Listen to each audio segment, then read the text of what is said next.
Our everyday experience, our movie, is full of content.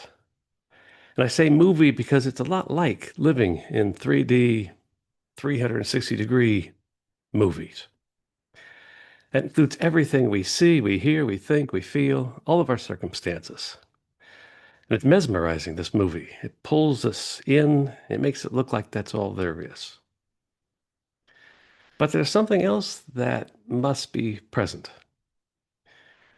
What is watching the movie? What is experiencing all this content? In non-dual traditions, it's often called awareness, that which is aware of the content. It's sometimes compared to being the movie screen upon which all the content is broadcast, or sometimes the light in the projector that illuminates the film. With no awareness, there's no content. The content all disappears. So this awareness we have, or we are, it's both our most intimate aspect of ourselves and the least personal.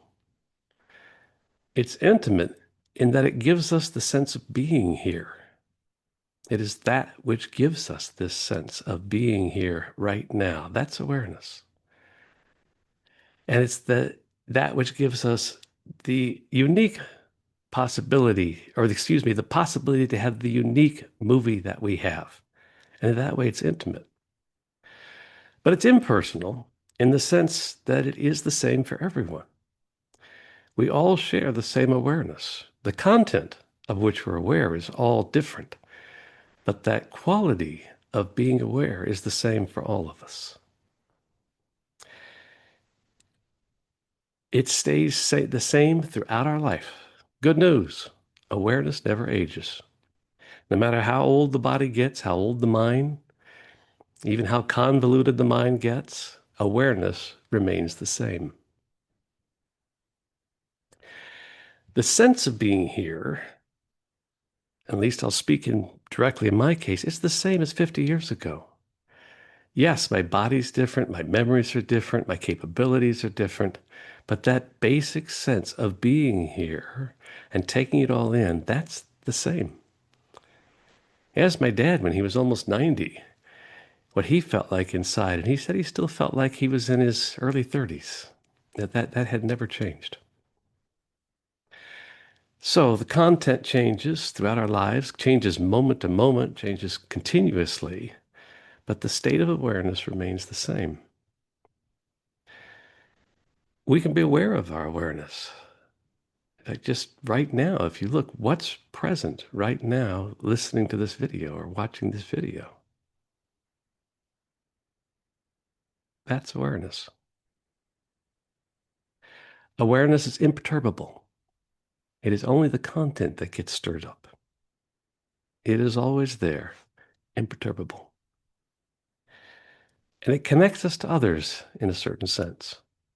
And you can see it this way. When someone shares honestly with us about their life, about their background and what led to something happening, even if what it was in the end was something terrible, a crime, we can track with them. We can see how they got there. We can get that, oh, if I'd had that background and been taught those values and developed those habits, I can see how I would have done that.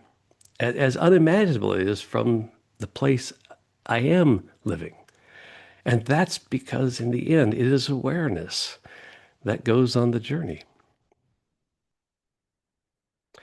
Most of the time, we don't pay attention to awareness, to what we share with everyone.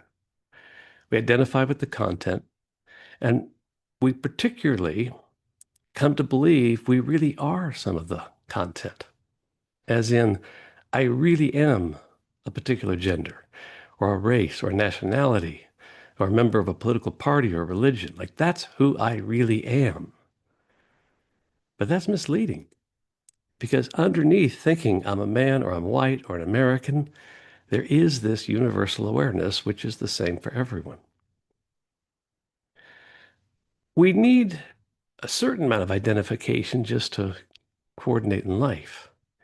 But the problem with this deep identification is that I've now separated myself from everyone who is not those things.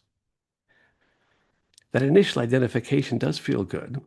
I'm part of this group. We're all in it together. But it equally says, I am distinct from those not in this group.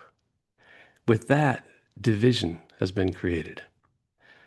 And that kind of division leads to our inability to speak and listen to each other, and ultimately even to wars where it's okay to kill members of the other group. We can always be aware there's something deeper than our identifications. We can be aware of our awareness.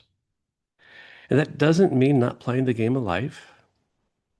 That's what there is to play here. But it does mean being able to play it without getting trapped by these identifications, these deep identifications.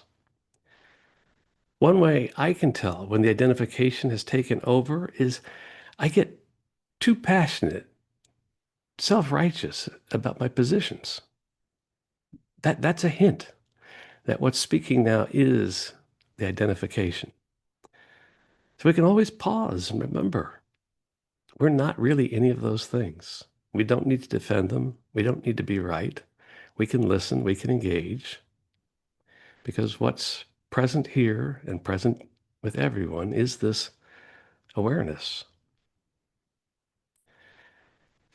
Being aware of awareness, of our shared awareness, opens the possibility for connection and compassion, and I think peace.